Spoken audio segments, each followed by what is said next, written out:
mga taga-CCM. RCCM Basta Beats. Piolo, Miss Trina yan.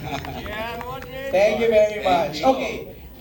Third to the last question from Jay of Certified Kapamilya. Kay Daniela. Daniela, the question is, dahil sa husay mo sa senior high, nabansagan ka ng netizens bilang new gen kontrabida. Pero this time around, parang medyo mabait ang character na gagampanan mo. How was the transition? It's difficult. Actually. Kasi parang when I started this role, parang, I don't know if it's Direk Andoy or ano, sinabihan ako na parang, huwag mo masyadong tapangan kasi parang sobrang sanay ako kay Z. I've been doing her for how many months. It's a big jump. Right. It's a big jump sa role na to. So, it's difficult. Until now, while still doing Sagrado, nahihirapan po ako kasi I'm doing High Street at the same time. So, switch character every 2 weeks. So, Right. yeah, difficult but hindi naman po nagrereklamo. I'm very happy. Right. It's a blessing. It's work, Yes, di ba? And it's a yes. challenge. Ang ganda naman pala ng training niya, first teleserye Andoyra na, di ba? Oo. Shaina, kamusta naman katrabaho si Kyle? Sa... Bilang ikaw ang ate. Sana ko. Pakahirap? Hindi. Opposite ng mahirap katrabaho. Really? Kung ano po yung napanood ninyo kanina, actually no acting yun. Di ba usually kapag magsisimula ka ng isang proyekto, ini-effort mo talaga na magkaroon kayo ng chemistry, mas lalo na kung isa kayong pamilya. But kasi si Kyle, I worked with him months before sa It's Your Lucky Day. So nagkaroon na kami ng bond doon.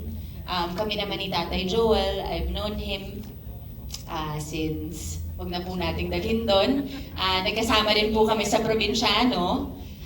So, yun po, effortless and I guess yun yung, hindi ko ma-describe, baka yun yung magic, yun yung chemistry na hinahanap nila na I'm very fortunate na hindi ko kailangang trabahuhin talaga. Because, Organic na lang. oo, and, No? and also dahil they're very generous actors, kapag nasa harapan kami ng camera, hindi mahirap din na magbigay kasi sobra silang generous na magbigay as co-actors. Magreklamo ka pa ba? Si Tatay Joel lang kasama mo sa eksena at si Kyle. So yun po. So, doing our scenes, hindi siya naging mahirap. Definitely. And yun, very heartwarming. Kagaya po ng napanood ninyo. Ganon din po kami, pati sa likod ng camera. Alright. Thank you, Shaina. Thank you. Last question, a set of questions magagaling kay Wilson Requiza ng Kapamilya Channel, Alt Kapamilya Channel. For Direk Andoy, maybe Kuya Joel Mercado can also answer this. Fraternities daw can be a sensitive topic. How did the production approach this theme in a respectful and insightful way? Kaya mo yan, Direk. Hindi, ang iingay kasi hindi ko narinig. Sensitive daw yung topic ng fraternity. So paano ang approach na ginawa ng production to make it respectful and insightful? Dapat si Genesis ang sasagot Oo, daw. pero ako na naman ang tinanong nyo. Pero Hindi na sige, nakalagay direct ha. Hindi kita pinupuntirya. Pangalawa na ito. Oo nga. Okay, ganito yan. No, ganito yan. Kasi syempre, nakalagay na doon sa script, di ba? May script naman kami. And yun naman yung susundin namin. And also kami, as filmmakers, we also did our part na mag-research on how to deal with it. I know it's very sensitive and isang mali lang na nuance o direction na binigay mo dun sa mga artista, baka ma-question kami, di ba? So kahit kami rin, very sensitive din namin ginagawa yung mga eksena. It should be truthful.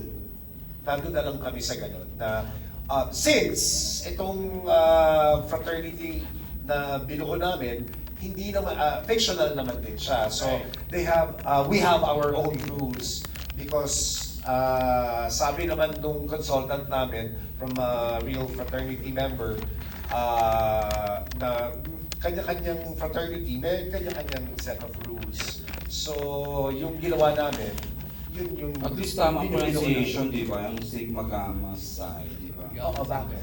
Ayaw nyo ba? Hindi tama nga, kasi ang daming ganyan na mali-mali yung pronunciation. Oo. Ito perfect. Tama.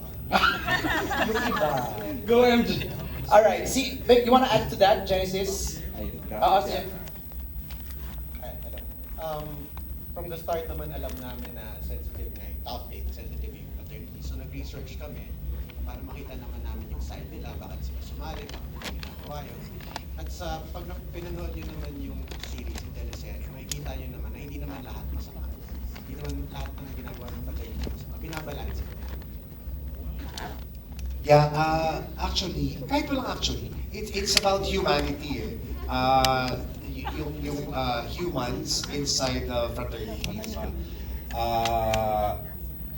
So merong mga iba na parang sakay lang ng sakay at meron ding iba na nakukwestiyon nila yung moral values nila while inside the fraternity. Right. So parang may mga character development na they're already part of the fraternity and then they saw this na uncomfortable sila because as their character, true to their character, mababait naman silang mga tao eh. It's just that nagkamali sila dun sa mga desisyon nila nung una. Kaya nagkaroon sila ng mga realization.